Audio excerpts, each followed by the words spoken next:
No Russian documents means no place to live. Where do you sleep then? I sleep here, and my son is over there on the chair. You sleep right here? Yes, I crawl under this plastic sheet. Ukrainian homes are taken away and handed over to their own people. Not only soldiers moved in, they brought their families too. And mass looting is justified by federal law in open violation of legal norms. International humanitarian law prohibits the unjustified seizure of private property. This is an absolute ban. How Russia turned theft in occupied Ukrainian territories into state policy. What really hides behind the bureaucratic phrase, abandoned property. The full truth, in detail, in the special report, Looting by Law, How Russia Takes Over Ukrainian Homes. Houses, apartments, even single rooms can all be declared ownerless. We are talking about housing owned by Ukrainians in temporarily occupied territories. In December 2025, Putin signed a law allowing occupation authorities to confiscate property belonging to residents of Donetsk, Luhansk, Kherson, and Zaporizhzhia regions.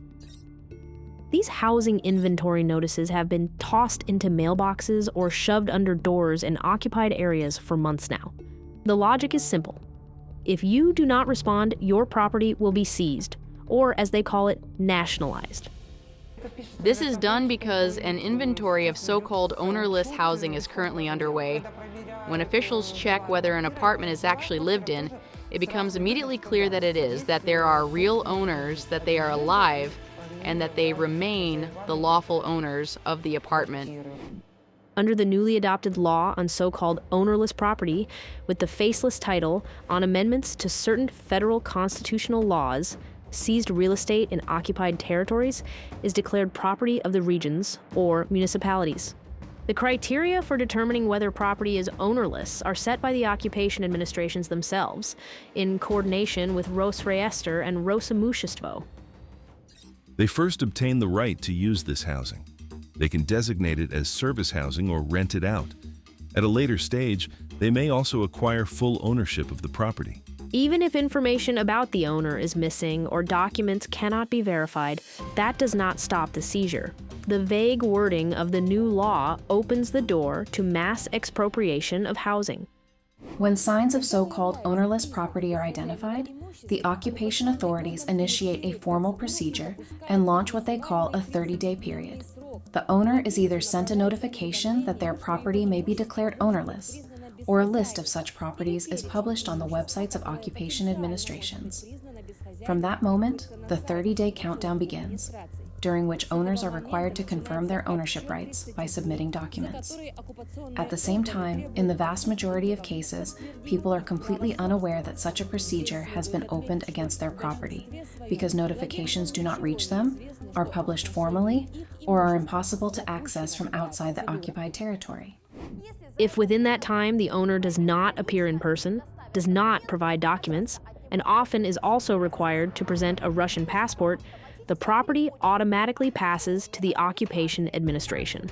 Previously, experts say this required a court decision. Now the new law simplifies the scheme. 30 days without a response, and the housing is expropriated. In practice, this means any property left behind by people who fled the war can be taken. My father's apartment is right in the city center. Our acquaintances were looking after it. The Russians just came and said, "We know no one lives here, so now we will. If you want, take some things. If not, we will move in anyway." Anastasia's family is from Tokmak in Zaporizhzhia region, captured by Russia. The full-scale invasion caught them at home. They spent 2 more months under occupation, believing the city would soon be liberated. She recalls that Russian militants immediately felt like masters and began imposing their own rules. The seizure of housing began while we were still there. It was not official yet. No census, no checks on whether someone lived there or not. But there were people eager to impress the occupation authorities. They reported apartments where no one lived, or where people lived without ownership rights. And when an occupier comes to you with a rifle behind his shoulder and asks, "Can I live here?" you do not say no. Living under the lawlessness imposed by the Russians in Tokmak was impossible, Anastasia says. She and her husband left with their 4-month-old daughter. She admits it was terrifying to leave their apartment behind, but staying under the Russian flag was even more frightening. Now, she says, her grandparents live in that apartment, but she fears they could be thrown out at any moment.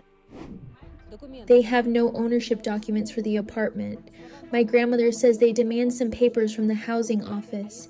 If you do not come and submit everything, they say you are not the owner and they will come and take the apartment. We understand there is a real chance that tomorrow someone will knock and say, "Please vacate the premises." Stories like this are becoming more frequent. People are evicted from homes because, for various reasons, they lack documents. One such case happened in Mariupol. They were rough, there was physical force, you can see it on video. They pushed me. My son is ill. They wanted to use their fists. 2 of them grabbed him, but I managed to grab him by the collar. They caused bodily harm. Now my son cannot walk. They injured your legs? They swept my legs. First the joint swelled, then the leg started swelling badly. This family lost their home to Russian shelling and then lost shelter a second time. Local authorities allowed an elderly mother and her disabled son to temporarily occupy an empty space. Soon after, it was given to Russians, and the family was thrown out onto the street. Where do you sleep then? I sleep here, and my son is over there on the chair. You sleep right here? Yes, I crawl under plastic like a blanket. I put on a sheepskin coat because it's cold. My chronic bronchitis has worsened. The Center for the Study of Social Prospects of Donbass calls these actions looting, and it has now been legalized at the state level. Moreover, under Putin's law, all stolen housing is transferred to the so-called Territorial Development Fund. It gains the right to sell Ukrainian property, rent it out, and dispose of it as it sees fit. In practice, this means one thing: Ukrainian homes will go to Russian officials, state employees, security forces, and of course, the military. Donbas is turning into an exclusion zone, a zone of military presence or logistics routes for the Russian Federation to continue aggression against Ukraine or supply Crimea. It will be populated mainly by the military. They need apartments and housing for their families. In addition, Ukrainian housing in occupied territories is being sold to incoming Russians. Already in summer, Mariupol saw a real housing boom. 1 square meter costs about 65,000 rubles, more than $700. Too expensive? No problem. Buyers are offered mortgages at a preferential rate of just 2% per year. These programs may vary from region to region, but the overall logic is the same. Preferential conditions are created for Russians so they will move to and settle in temporarily occupied territories. Russia is aggressively pushing this program. Instead of rebuilding homes destroyed by its own army, occupiers simply demolish them, even if people are still living there. Residents are evicted under the pretext that the buildings are unsafe. New mortgage housing is built in their place. Former owners do not receive apartments in these buildings. Want to return home? Buy it. Cannot buy it? Take a mortgage. Even private houses are being demolished. Residents of occupied territories are losing not only their homes, but also any compensation. In desperation, they record video appeals to Putin, hoping he will help. They fail to grasp the main thing.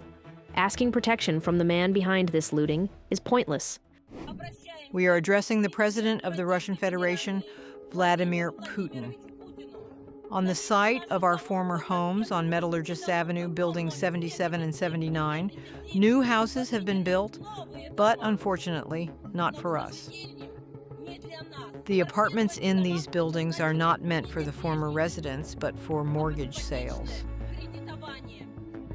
We would like to congratulate our dear President Vladimir Putin on the holiday, wish him health and victories in everything. We also congratulate the leaders of the Republic.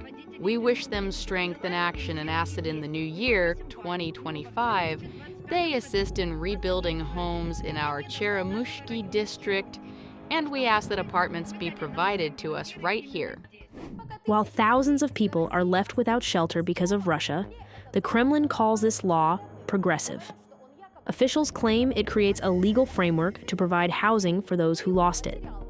In reality, everything works the opposite way.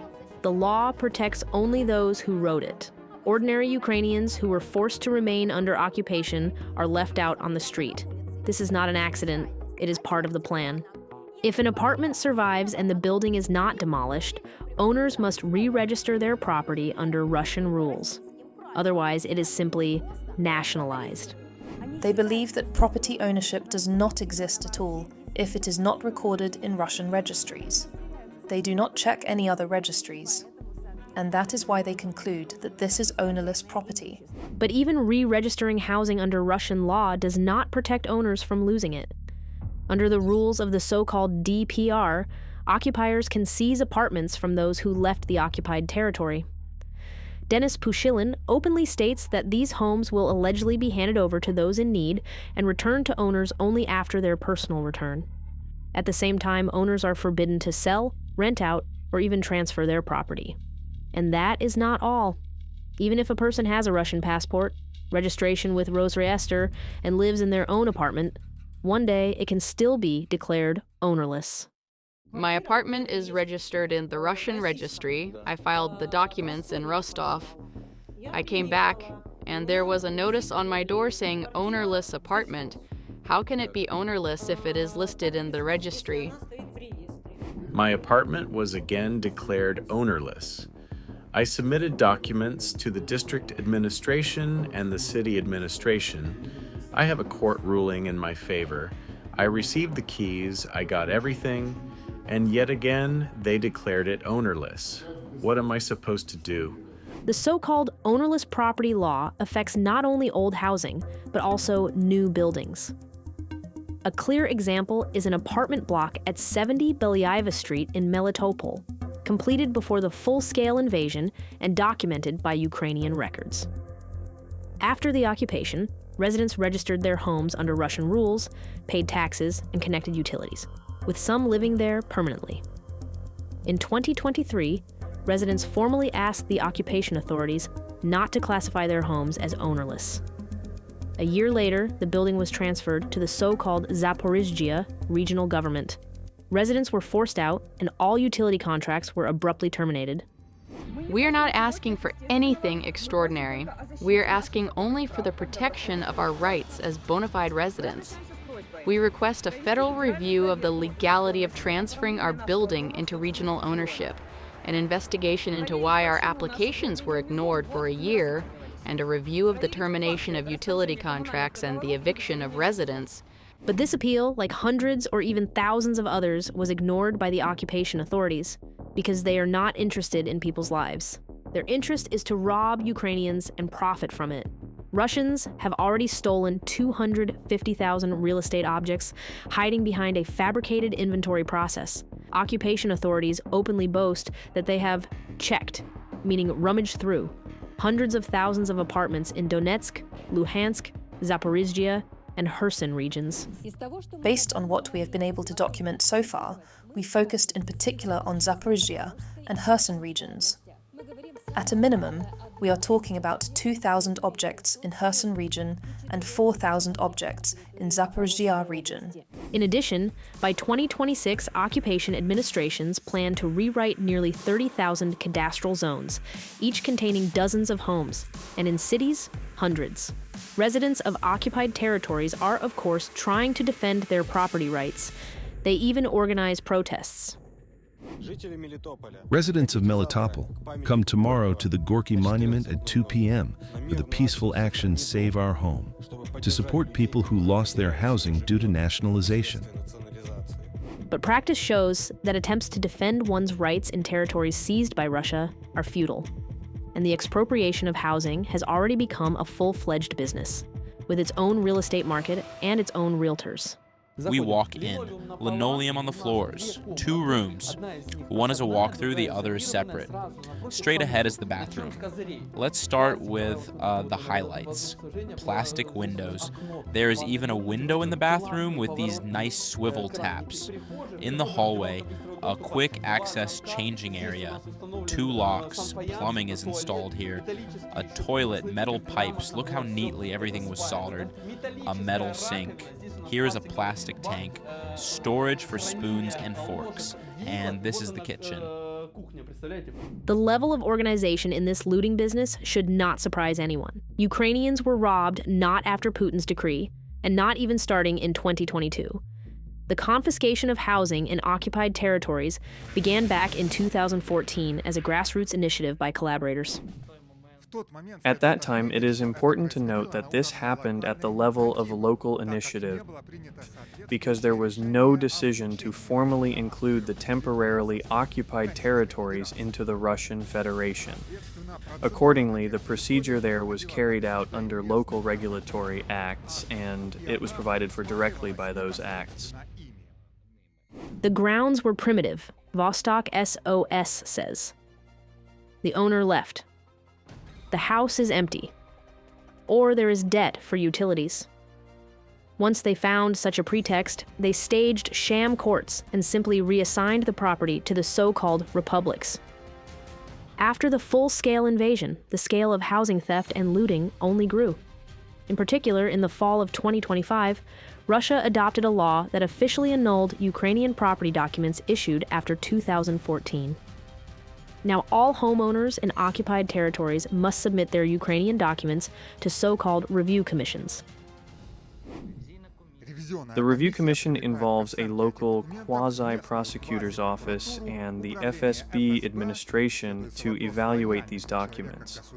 They examine a person's loyalty to the state. Based on that, they issue a final act, either allowing a person to re-register property rights on the basis of Ukrainian documents under Russian rules, or prohibiting it.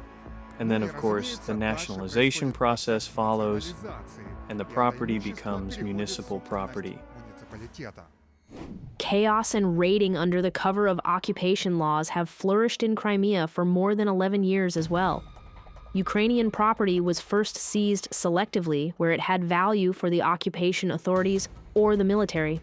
Strategic land, coastline, enterprises, even the homes of well-known Ukrainians whom Russia claimed were cooperating with Kiev. Crimean Tatars and everyone who supported Ukraine or openly rejected the occupation were targeted. This happened as one of the methods of pressure. It could occur as a result of criminal prosecution, seizure of property, its arrest. It was not always immediately formalized as a transfer to another owner. A person can be deprived at the very least of the ability to use their property. It can be seized, sealed. In essence, it was a method of pressure, an attempt to force loyalty, an attempt to turn a person into an agent. And since 2020, by Russian standards, housing requisition in Crimea has become fully legal, after Putin signed the law on foreigners. More precisely, it applies to Ukrainians without a Russian passport. They are forbidden to own land or housing in border zones of Crimea. This effectively means that any home can be taken at any moment. As of the end of 2025, the Office of the President of Ukraine in the Autonomous Republic of Crimea reported that property had been seized from 800 legal entities and individuals, according to various civil and international organizations. This concerns roughly 5,000 to 10,000 real estate objects. But how much Russians have already stolen and plan to steal is unknown. Meanwhile, Russians are actively being brought into the occupied territories. So-called heroes of the so-called special military operation, military personnel, officials, and workers. They are given housing, jobs, and social benefits, all based on property taken from Ukrainians. This is how Russia changes the face of Ukrainian land. This is not just looting, it is planned demographic replacement. The idea is to dissolve the indigenous population, to make it smaller. And then Putin will tell propaganda fairy tales about Russians living there. We must understand that this goes hand in hand with the policy of Russification, the destruction of everything Ukrainian, and repression that Russia is consistently pursuing. Experts say this is more than requisition. It is, in essence, a tool of control and colonial governance. And Moscow is not unique in these methods. It repeats historical scenarios of other colonial empires and authoritarian regimes. The core foundation of all this is power. Physical control, social control, psychological control, symbolic control. Now you can do whatever you want. Rename streets, throw out old names, impose your own regimes and your own values. Nazi Germany, the USSR, and China all used the deprivation of housing as a tool of subjugation. As decolonization theorist Frantz Fanon wrote, "When land and homes are taken away, it stops being a legal issue and becomes a matter of survival." Another characteristic feature is population mixing. When people are expelled, housing is taken, and others are settled in. This is a crucial element for power. It destroys the social base of resistance. A person without a home is a very weak political subject. You can do almost anything to them. Nazi Germany seized housing under the slogan of living space and handed it to settlers and the military, while millions ended up in ghettos and concentration camps. In the British Empire, expropriation was covered by law and economic needs. People were also displaced in Ireland, India, Africa under the pretext of building mines or plantations.